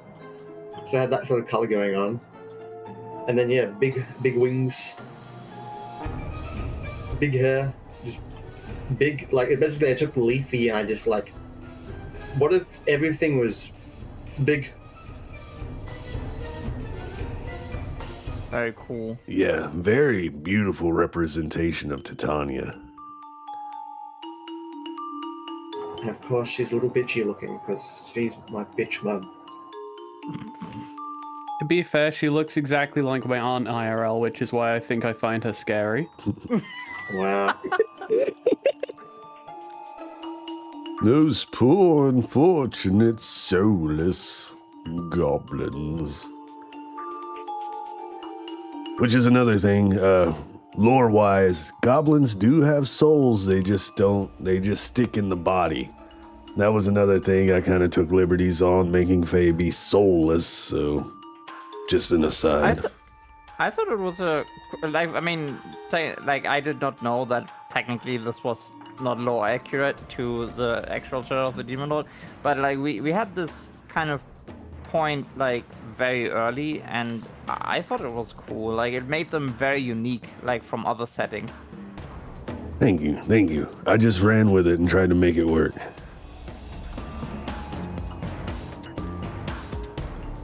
But yeah, that's a fun episode. Episode 18, Unbidden and Uncursed. A fun little side trick that I just, whipped together to try to give more time for the wedding, which is the next episode, episode 19, Vows. Now get ready to show off a bunch of wedding images. And then I also tried to bring back the idea of didn't pull it off well, but a mockumentary crew, recording the wedding and stuff, so we could have more, because this was just an all RP, description and roleplay session. Please describe the models here. This is actually when kit bashing came out, so we could start using that for everything. Yeah. Oh, yeah. Right. This is when kit bashing came out. Holy shit! Because I got to use like little things to improve the character and stuff. I don't think I've used much kit bashing on this one. Rainer. Yeah. Pull up the husband. We got the wife. Oh yeah, the husband. So I was showing the 18 goblins. I did not marry 18 goblins. Actually, I had a second version of this Diabolus mini I made before kit bashing, I think, or maybe I don't know. But this is like me really putting the kit bashing into it. Oh, same. Like, but the thing is, like, I did like another model first, for the wedding, but like I was never really happy with it. It was like with wings and stuff. I mean, lots of the design is still like in the new one, but because I saw yours and I was like, oh, mine is not good enough, so I kind of try to redo mine a little bit more. But I probably would do a little bit more these days, but meh. Yeah. I made this pre-kit bashing, and it's like, he sort of looks like a priest with that outfit, so I had to change it up a bit. Also, not much adornments, didn't feel very fancy. So when kit bashing came out, I could fancy it up, like adding like a bunch of like adornments to his horns, because if you have horns and you're having your wedding, you're gonna adorn them. Yeah, those I love the horns. The horns are so good. Agreed. Like, I think there's like this thing where like bulls will get like little bits put at the end of the horn so they can't stab you. So that's like part of that. And then I added like a little belt buckle and a little rose, like a black rose in his shirt. And then a cape with these shields as like these buckles for the cape. Oh yeah, so cool. Good stuff. And yeah, this was basically an episode all wedding, all RP. I thought it would be fun because, I wanted to include the sisters too, I wanted them to have fun people to interact with as well. So that's why I made sure we had, go ahead and show the sisters in their outfits. But I definitely, for Eena, I thought it would be fun to have like a moment with her mother she never met, Orpheus's wife, have a little scene, have like a little gift from Diabolus, just so you can have a little role play and a little scene. Eena, I hope you enjoyed that. Yeah, I really freaking loved that. That was like such a beautiful scene. But out of the whole wedding arc, I still think my favorite personal part, like involving me, was still just the argument between my dad and Diabolus. that one still just entertained me a lot. It's just like walking in and it's like the stereotypical, like, your dad's had a bit too much and now he's going off. It's just like, no, Dad, stop. You're embarrassing me. Nice. I'm glad you like that. And then for GiGi, I honestly thought she had eyes for Cain, but I was wrong.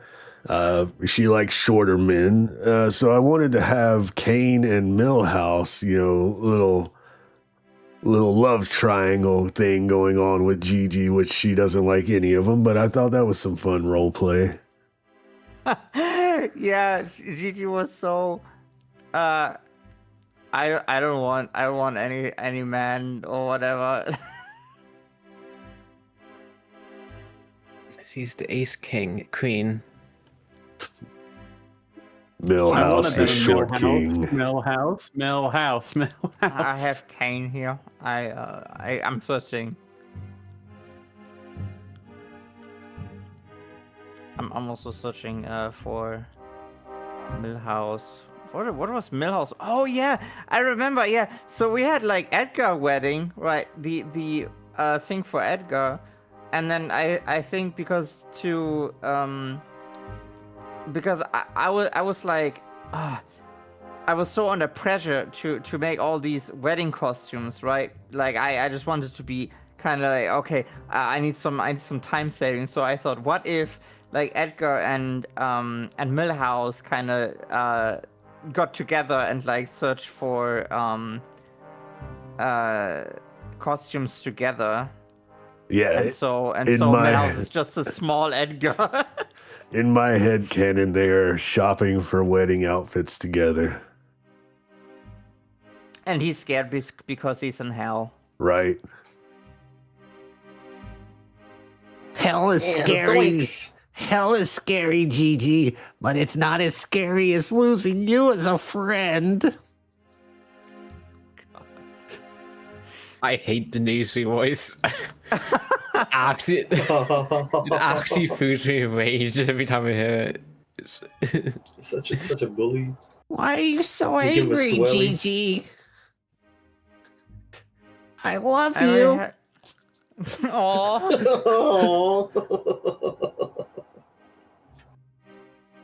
And of course, Mr. Nips had to get all dressed up too. Of course. The most important character. Mr. Nips. Of course. The main character. I could have had him as the ring bearer. That was an idea, but, I wanted to give one of the sisters a chance to have the ring for Sticky, and then Abaddon, he needed to work on being a best man, so I had him have the ring there. So that's my reasoning for not including the Nips. The Nips is included so much already. Like, I think he's fine. And his story isn't over yet. Nope.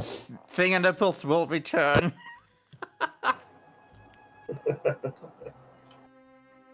That's your ooh-woo teaser for today. Finger nipples will return. We are not going to do another teaser? I don't know. That's up to you. You send me something that you want teased, I'll be happy to tease it near the end. Or tell me which one you want teased, but we'll see. We'll see later. Goblin. The fucking 50 goblins. Yeah, 18 goblins this file type, Yeah. this file scored. The Goblin King, like at the end of the previous episode, he was like pointing out to like 20 goblins. It's like, you're my plus 20. And then Mally asked me to make 3 goblins as his plus ones. And I was like, well, okay, I got this goblin. How am I going to fit the other 20 goblins into it? I know. One bloke. Yeah, and the other 2 goblins I did use but didn't use.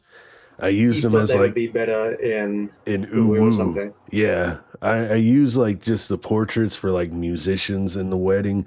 But when you sent me this guy, I had to change his coat because I think you had it yellow, and it was a little. Yeah, I had a yellow thing going on because I had the other characters, like one was like in red, one was in blue, and then I made him in yellow. Dick Tracy, the goblins. He looks like he looks like Boris. Yeah. But yeah, I asked you to drab up the outfit, and then once you sent me this one, I was like, I don't need the other ones. This one's perfect for a +1. I was just trying to stick as much things like the feet to make it like it's multiple goblins. So like each leg is like 2 legs, 2 different goblin pairs of legs, and like the hands sticking out. One of them doing a thumbs up, rock and roll, like trying to do these eyeballs to be like eyes in the dark and like masks. Just trying to represent all these different. Like, how do you fit multiple goblins into a trench coat? Oh, it's We've only perfect. 20 kit bashing This model's slots. so fucking wild. Yeah, that's perfect. You knocked it out of the park with that one, Rainer. And actually, if I go into kit bashing, you can see I had to stretch some models out. You can see the bones. Oh no, it's broken. Oh no. Okay, what? So you can see the bones here is like kind of stretched out, like his arms sticking out the bottom here, his head sticking out there, legs down there, and there we go. And then this one. Get the legs down horrible there. creation is this? His arms here. And then it goes God, up. the fucking neck! His neck goes up and around. Yeah, there we go. Let's get rid of the coat. Let's take the coat off. That's him with his.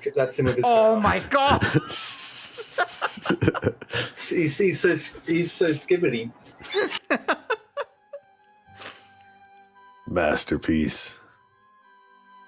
That is fucking scary. Fuck me. The creature.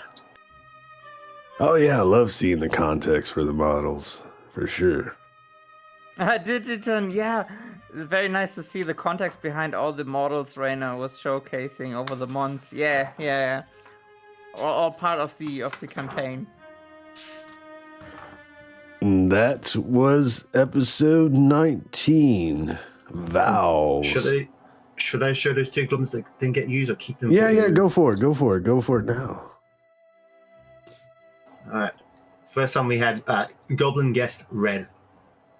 So like kit bashing had come out, so I was like trying to make the most use out of like the new kit bashing features. You were very, very happy about kit bashing, and you wanted to use it everywhere, I think.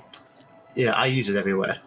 I making the goblins like in the proportions, like big ass. I want to do big ass hands with the 4 fingers because I discovered like a technique to make 4-fingered hands. I was like, oh yeah, you gotta do that. And then like all of these skulls and this stretched out face to make this like punk goblin, rocker goblin. And I was going to use this one too. I really like this one, but as soon as you sent me the 20 in a trench coat, I was like, that's all I need. This one here, though, I was like, I like this. This one's beautiful, but this looks like an ooh-woo character. Yeah, and then... Yeah, this is too much anime. Yeah, I could have make it single eye because I worked out how to make Cyclops characters. And then I was like, what's an interesting way to make ears? And I use like these are conch shells that have been squished, and then like make it a sand goblin like Zeka. And then like I was just trying to go for something interesting, but it was too colorful for it was MoG. too interesting. Too interesting. Anything else you want to show off, Ruby? Let me think. I think I just showed the models for the wedding, the interesting ones. I think after that, I don't think. Well, I did, and then I did like the finale models. I think after that, but we will get there. We will. We'll get there. Okay. Yeah. At the end of this episode, we had the beautiful wedding at the end. I had an image in my head that I wanted to describe. And so I kept mentioning, the after wedding orgy as a joke. But, I figured, hey, I have a cool idea for the image of the orgy, like a moving painting with like waves of silk and then describing your ascension, Sticky Ruby, That was as fucking beautiful. Yeah, thank you. I wish to have art of that one day. Same. Hey, now that I can cheat in Hero Forge, I can add all of those characters into a scene. God. Oh, just have Diabolus and Sticky, floating in the air with the ribbon dangling. Dangling. That's a great way to describe it. I mean, I don't think Diabolus dangled. I think there was a lot of stiff parts on him. He's a hard man. Very hard. Everything's stiff about him. But that's the end of episode 19, Vals. The next episode, so at the end of that episode, right, you were like, do we level up? And I was like, you know what? Sure. Because in my headcanon, right, or in my mind, you just leveled up after fighting death, right? And that puts you at level 8. So after the wedding, you're level 9. But before that, I was like, okay, they're level 8. They defeat war, they'll be level 9. They defeat famine, they'll be level 10 kind of thing, right? But then you asked, do we level up? I'm like, you know what? Sure. You know what?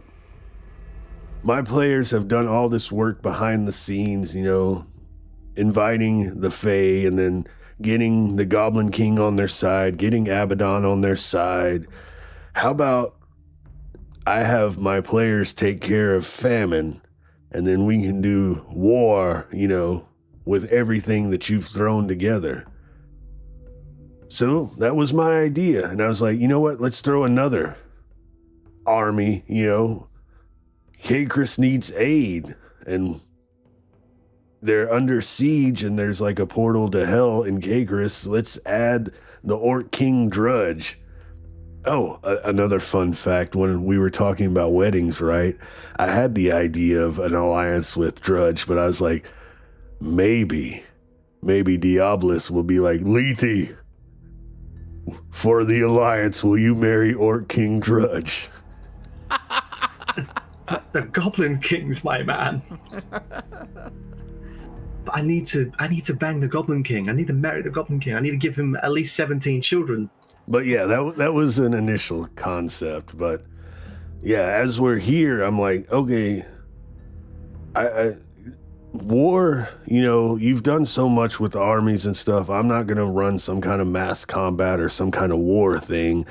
So let me make it to where, you know, everything that you've done equals a defeat of war while you all take care of famine, because you learned that famine had come to Vanderbrunn, which I did a silent flavor scene where we actually brought back the Duke and Ezekiel, because I wanted to bring them back too. For you, Rainer, you made those models. They were only in episode... Assistant guy, I have him as on Hero Forge. Yeah, they were only in one episode. I was like, I need a way to bring them back. So I brought them back in the flavor scene where they're having a meeting. I don't know if you all went back and rewatched it, but they were having a meeting like, oh, all our food stores have, you know, decayed or something, have gotten a blight. We're not going to make it through the winter. And then famine shows up. If you serve the god Empress Astrid, then, you know, you won't have to worry about the winter kind of thing. So we had that kind of little flavor scene. And then we got back to the wedding, everybody leaving. And then, of course, the reason I thought another thing I wanted to add because of Orc King Drudge was like, you know, everybody's leaving, the wedding's over, right?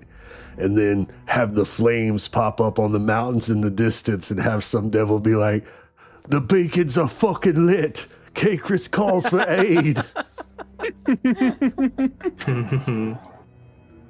I also really like that you reused like stuff from Tears, technically, because in Tears that was the place we went to hell from. Exactly. I tried to do tie-ins, and like I said, I tried to bring stuff back because I felt bad that Rainer made those cool models for like one scene of episode 10. And I was like, I gotta bring them back at least once. So I try. And when you told me to make this model of Drudge, I didn't know what kind of scene we're gonna have him. I thought we were gonna go to his kingdom and talk to him at his throne. So I got him sitting, chilling on his throne, and like he's described as having like this big sword. So I had it like in the back of his chair, like in the mouth of this dragon, and like very intimidating, with an apple for a belly. Yeah, and a nipple ring. How would you to know Nipple ring. exactly? I'm not going to tell you, you know. I try to be as vague as possible when I do these models, send you these ideas for models. The whole time we saw him, he was standing up. Slapping his belly and Oh, pulling that's his nipple ring. Boing. Push it, pull it, pop it. Twisted. But yeah, we have a little flavor scene, you know, about war in Vanderbrunn, and then you have a meeting with Drudge, and then Cain arrives in hell. Cain gets killed off screen, and then you get to hear about the story of Cain getting killed as he recounts what happens, and you learn that famine has come to Vanderbrunn. And Diabolus and Abaddon were like, we'll take care of the war and the stuff. You go, you know, take care of your people. Killed Oh, Cain yeah. off because GiGi didn't want him. Yes. Brutal. Well, This is what happens when you don't romance NPCs. GG. Kill him off. They just get killed. And then I had an idea. I wanted the famine to have some minions, right? So I had an idea of minions called the Starved, who starved themselves of Astrid's blessing so they can spread the word of her deeds. And then you had to infiltrate Vanderburn. GiGi was so smart when infiltrating. Yeah, right. That was one of my favorite GG moments. Me too. Poggers. Speechless. I know. Well. Bruh, GG dude. is so humble. what? Exactly. We're gassing you up. I don't really paying attention. I'm sorry. No, it's okay. But yeah, you had some good ideas. I made it to where you had to be dropped off out the outskirts of Vanderbrunn because I figured you could use the sewers the same way that Cornelius Cravensworth used the sewers. You know, Ezekiel was still going to help until, you know, he couldn't help anymore. So sewer access. And I was I love callbacks like that. Thank you. And then I was just going to let you describe how you wanted to do it. And someone had a genius idea to come up through the theater and then grab disguises. Hey, Rin. And hey, Katana. Sorry, distracted talking about this. But yeah, and then we had a combat, right? Oh yeah, that was fun. Put like all your allies in danger, like captured and in danger in the temple of the new god. If y'all had not started going in there, I was gonna start like murking them one at a time. But y'all got in there and y'all rescued him. And every time he tried to do anything against them, we just like kicked him out of the like Sticky kept teleporting him out of the room, and then he tried to get something in at the last second. I just got rid of his spell. You couldn't kill any of them. Oh yeah, that was fucking genius. I can't believe we saved all of them. I was proud of y'all. That was good.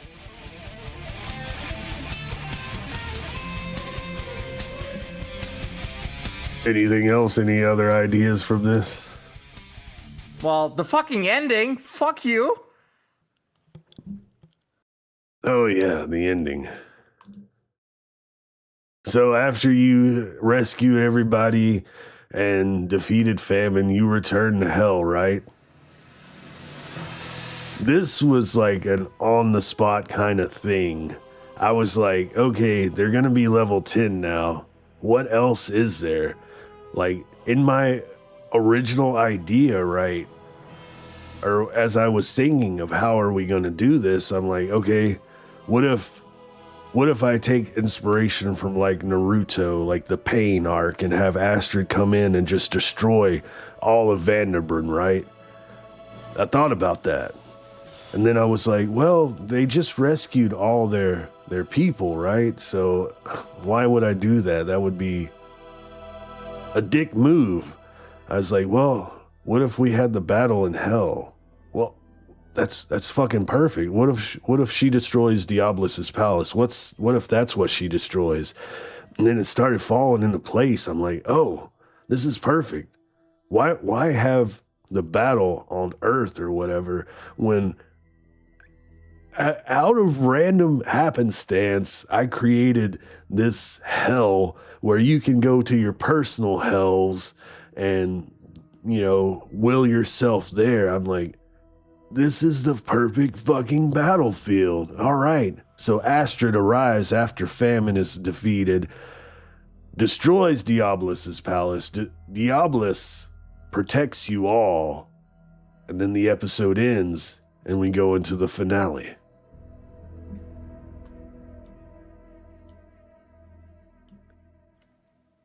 They didn't That was even one give a of the- chance to have the honeymoon. I still fucking hate you for that. I know. I do feel bad about that, but I think it all fell together perfectly. And then, yeah, final episode, Divinity, the final showdown. Yes, the combat, but this is like, I was singing, yeah, when we started preparing for this, I was like, oh, I mean, we're going to need like 4 or 5 maps. You know, we're going to be switching maps as you go to your own personal hells. You don't know this. I haven't divulged how this combat's going to work, but I'm having ideas. Oh, let's give you your own personal hell. Let's give you your own powers within this hell that you can use during the fight. And Sticky, Queen of Hell, you're going to be the one who is able to teleport this battle to the different areas. So I was like, players, it's going to be messy and a lot of work if we use maps and minis. Will you indulge me for this finale to do it all theater of the mind? And you all agreed and fucking killed it. Thank We you. fucking killed Astrid, yes. Yes. Mm-hmm. Bitch. But yeah, if anything, if I were to pass on in the next few days, in the next few weeks, I would be happy to say that this finale was a excellent swan song. We were all firing on all cylinders as players, and yes, as me as a GM, the music that I chose, everything, the models. I believe that this was a great episode I'm happy with and I'm very proud of. Same. Poggers. Oh my god, the music. Like, with Astrid's design, like in the lore, Astrid like was killed by like getting stabbed a lot, and then like her statues are like full of swords. So I was like, oh yeah, do that like a god form and have like these swords in her. And then like you made use of it in the combat, like she has her ability where she's like pulling out the swords and attacking us with them. Oh yeah. Go ahead. She's just super fleshy as well. Like all these, I sort of think of like a Bloodborne kind of like Bloodborne Elden Ring kind of design. It's like all these like tentacles and that's fleshy bits, fleshy wings, and then like all these tentacles coming out the bottom. Yeah, It looks like a fucking- shrimp. Stop calling her a shrimp. She's not a It's shrimp. fucking sick though. It's a fucking sick design, and It I really love is. how much inspired, how much inspiration I had for this. Like I mean, like making like new models for our end form. It's something I usually don't do, like do a one-off thing. But I'm glad I did. Oh, me too. I'm glad. The models are all amazing. It was so cool setting up the finale models and seeing you all together like you are now. So freaking cool.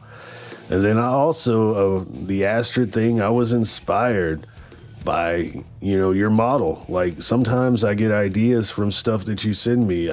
Having her all, pierced with the swords, I was like, oh, that would be a cool scene to have the spirits of her 3 remaining horsemen to be stabbing her at the second phase, and then have her be like, I didn't die for your sins. Yeah, it was fun. Show the Diabolus model. Oh, yes. And then so I'm building abilities for you all, right? Trying to think of cool stuff. Sticky, I busted out laughing out loud when I was like, oh, I want to do freaking Final Fantasy summons, and one of them be Cardinal Michael. Oh yeah. So yeah, I thought about that. No Mathiel. cap.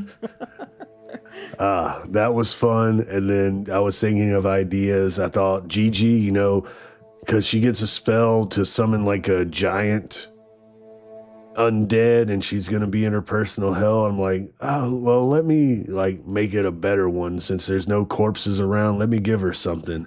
And then she was like, can you make the corpse look like Diabolus? I'm like, oh. She's like, I want to be a bitch, kind of, I was like, no, but then actually yes. It's funny. Like, I was totally okay with it. Like this is so metal and badass and cool, and like, I think even Sticky was like totally fine with like that she he got to fight one last time. Yes, but Simple was like, oh, go ahead, Simple. I was gonna say it was more of like Kyle, like be a bitch in character, because I think it's a bit bitch. I don't know. I thought would be a bit bitchy. I don't know. I'm sorry. I just want to say that. Yeah, no, you're good. Like she was messaging me. Yeah, I want to resurrect Lethe's dad and Sticky's husband as a zombie. Make him be like, oh, that's not my husband. Yeah, no, but like it would make sense if we were like, hero type characters, but we are like this is something we always I always forgot that we are actually like, we are bad guys. Like we are like, I mean, we're not bad guys, but like we're kind of like guys. But we are bad guys, and like Number we one have villains. but we have like a different understanding of like what's morally okay, right? Yeah. Most of the time. 100%. Most of the time. So like having your dead loved ones fight beside you would be something totally okay in their mind, I think. Heck yeah. Lethe squirting all over the battlefield. Yeah, she's squirted all over everybody. You're never going to no, you're never gonna lose that one. Yeah, you're never gonna live that down. Well, okay, guys, let's get serious, guys. So, like, when I was making the design, and she's always wearing a hat normally, okay? But, like, for a final design, no hat. No cap, no hat. But yeah, I freaking love Show this of episode. Beautiful combat, beautiful descriptions. The music was on point. And then the ending, when you felled Astrid, I had some ideas, but I didn't know, who's going to take the mask if they're going to put it on. So I was prepared for that, for you to put it on. And I was going to tell you what happens when you do, but I told you that you were drawn to put it on, right, Sticky, when you picked it up, but I think so. Yeah. You gave me a choice. yeah, and you destroyed it. Yeah. Thing is, like, I thought, like, no matter who is like putting on the mask, it will not end good. Well, and Sticky's mind was like, I'm gonna find a better way to get Diabolus back. Like, I'm not going to go that down low, like to Astrid's level, to use this piece of shit mask, you know. That's freaking beautiful, because you were like, I can't believe you did this to me, Mally. I can't believe you killed my husband. I was like, well, there's enough power for one miracle left in this mask. Maybe, in my head, I'm thinking you can use this to bring him back, possibly. And then you destroyed it, and I was like, gasp. Right? It was. I really liked the bittersweet ending. It was beautiful. And then I just let you all freestyle your epilogues. Everything turned out all right for Lethe. True. And you know what? And now that we are like, I don't think I mentioned this. I mentioned it like to Mally like one time, I think. But like, my canon ending for Sticky, how it went after I did the epilogue thing, like that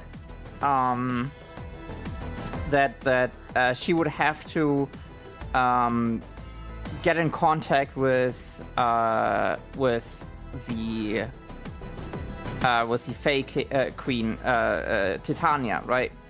So she would have gone to Titania and kind of ask her for advice on how to deal with eternity, like how she dealt with it. And like, maybe there's a possibility that Diabolus would come back at some point. But I really wanted to have, like, in my head, there was a scene where Sticky was talking to Titania. Yeah, nice. And I was winging it too. I forgot about another scene. There's another scene at the end, right? We see after the burning cock. You allowed me to end with y'all reconvening at the burning cock, right, and visiting. But I see the final scene as Licky in a bathtub ducking down as Edgar stands over her reciting lines, and the four of you in the audience watching the play for Pretty Goblin. Cute. Because, I wanted... I feel bad that we didn't get to do Pretty Goblin or even have it in the end credits, so Pretty Goblin happened. Yeah, Pretty Goblin happened. And also, I think what also happened is the amusement park. I think that also happened. Like, after all of this, there would be an amusement park and stuff that we planned. 100%. And it was Skibberland. Skibberland. Although I don't think that Sticky would ever go there. Like, she would have probably heard of it, but never went there. Yeah. Good stuff, good ideas. And then the end credits, 5 minutes of NPCs. Loved it. And that was the campaign, basically. Yay. Wow. No, I freaking love this campaign, dude. Like, I wish I got a little bit more time at max level, just because I don't know why. I've had a horrible obsession with this campaign of just wanting to have Eena just explode at some point. I don't know. I just wanted to roll all of the dice in like favor of just like, oh shit, here we go. I actually had a fun idea in my head where Eena destroys MoG, but begins season 3, basically. Oh, I see. But it's just an idea. Didn't come to fruition, won't come into fruition, but it would have been funny. It would have been, but it's Mally. Yes. I've been thinking ever since we started the stream, ever since we talked about it. Should we show the intro? You're so excited for the intro, aren't you? Honestly, because it's the most hype, and I think like it could help the hype a little bit if we showed one time. Yeah. Well, you know what? Let's do that. Right after these commercial breaks. Yes! Yeah, let's take a quick like. I wouldn't have it any other way. Okay, after the break, we're going to fucking show something amazing, an amazing teaser for season 3. Yeah, and I may cut that out of the YouTube VOD, right? And just do a VOD of the teaser, of the intro for a teaser by itself. How's that sound? Sounds good. All right. Well, everyone, thank you so much for hanging out. Stay tuned for this epic teaser that will be shown after the break. We shall return. And we're back. Skibbity Sigma Riz. What the fuck are you Sigma? After you said that, like, that's so fucked up. Wow, first you say slurs and then you do this. Wow. Wow. No one said slurs. Trying to Thank cover you. up the truth.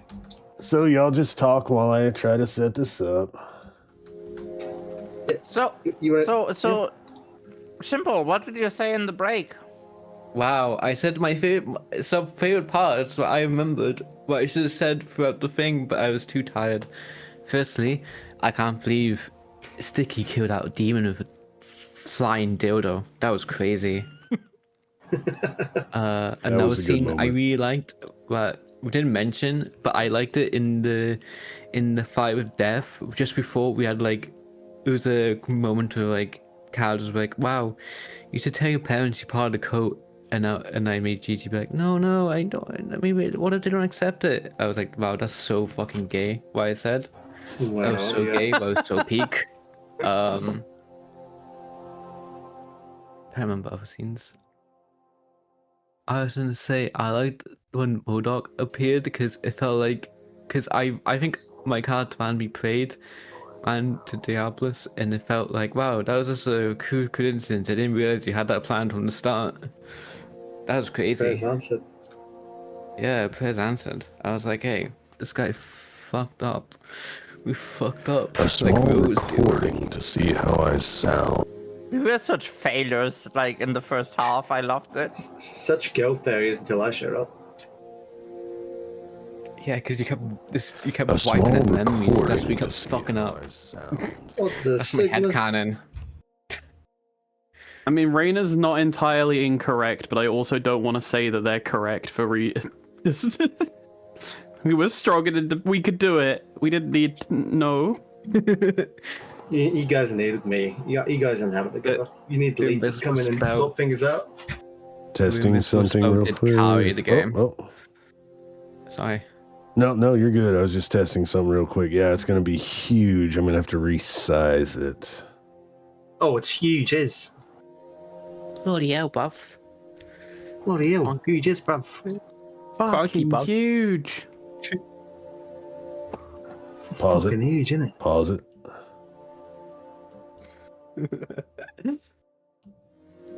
We're doing it live. We're doing it live. Oh my god, we're doing it live. Why do you use Live. Resizing. Why don't you just right click and just Resizing. scratch the screen? Okay. Okay. I believe. Let me stop the Syrinscape. Is everyone ready? Oh, I'm so fucking ready. For a Born preview, ready. a teaser Yeah. created. Wait.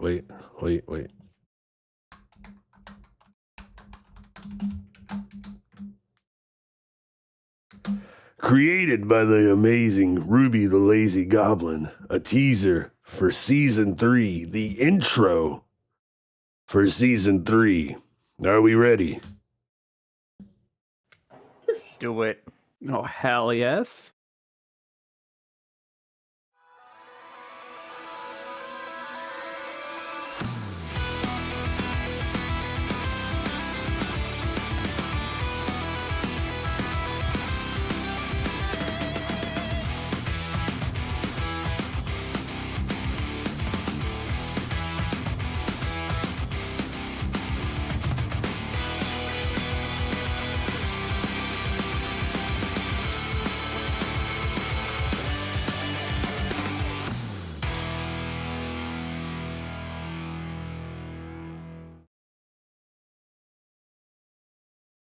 Oh my god. Jesus, I can't remember how many times I've watched this. He's got the Infinity Gauntlet. It's got to be in the Focus. triple digits for me. Hey, welcome in, Yeen. I hope you enjoyed that teaser. Oh, hell yes. So I'm when do very we much play? looking forward. When we play, Currently, we're scheduled for the 15th of February for episode 1. If all goes well. Why is this? This is so long. but I want it now. I want it now. Now. So, Where can you rewatch that intro? Every single episode after this one. You can watch it at the Yeah, start. when we are Hey. back with Uwu. welcome in, Artsy. I guess you can watch it on this stream too if you rewatch this VOD, right? Right? That is That very was so true. cool to see on stream, by the way. Nice. And I will It's like it's here. upload it to YouTube as well, probably. You know what? I may not Yeah. cut it out of this. I'll just upload it by itself as well, just to have the intro teaser. Soon. I wasn't prepared to release it until at least February. I mean, same, but like this was like more of a guerrilla tactic. Yeah, perfect timing. I was coerced by Ruby into sharing a teaser. It was a pretty big teaser. Oh yeah, and it's so cool. And Ruby made it. I cannot wait for this season. It's gonna be so beautiful. And the music, so good, so good. The teaser, and she made me look so cool. Ruby, you are amazing. Little fun fact: I learned how to animate last month. So I wanted to do something. Well, no, actually, you know why I started animating? Because I we were like doing, like, Trixie was doing something, some video editing, right? And I was like, oh, this could look better if like everything would move and stuff. And so basically, like, that started it. That's why I wanted to, like, I want to animate now. So like that's why we have this now. Out of nowhere, she turned to her human. Hold my beer.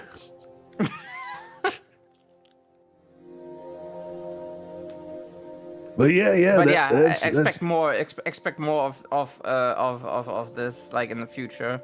I want to. I want Ruby to the do animating more. goblin? Huh? Ruby the animating goblin, huh? Yeah. I will do more animation stuff. 3, 2, 1. Let's go. Let's go. Sweet, but I think that's it for MoG Talk 2. We actually went shorter this time. No more MoG Talk tour? No. Log Talk 2 is over. Now it's time to focus on ooh woo. Unlimited? Well, it's Unite. Hell yeah. It's You know. it's a work in progress. Oh, shit, fuck. Yeah, don't worry, Simple. You're going to be the first in the future. yep. You're leading us. Fuck. You will be the one put on the spot. Balls. Balls indeed. But yeah, I'm gonna get us a raid started. Anybody have a raid message? What about just it's uwu time with It's no uwu context time. to it? It's uwu time.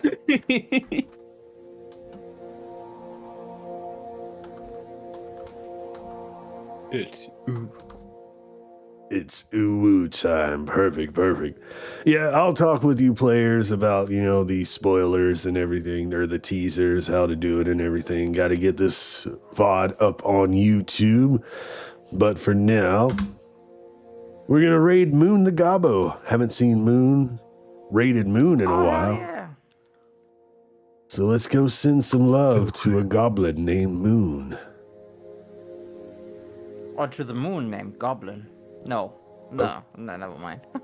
It's ooh time. Yeah, thank you everyone for hanging out and, nerding out while we reminisce and recount Season 2 of the Shadows Fall anthology. Look forward to Season 3 coming next month. Say some goodbyes, players, while the count down. 1, 2, 3. Let's go. Bye. I mean, bye. But what? But bye. No I buys. mean, say goodbye. No buys. Hi, Grex. Bye. Bye, Grex. Hi, Grex. Bye, No Grex. Welcome. Hi, Grex. Thank Smells you, and thank you, welcome. everyone. Smells and you. welcome. Yes, thank you everyone. Let me the YouTube, that's where all the VODs are at. If you're not following or subscribed, please subscribe to the YouTube, and that's where all the VODs will be. Once we start playing Uwu, we'll stream them here and upload them to YouTube, so look forward to that. Look forward to more teasers in the coming weeks. I'm so excited. 10-9-8, we're about to count down, so don't leave me hanging, Bye. players. Bye. Bye.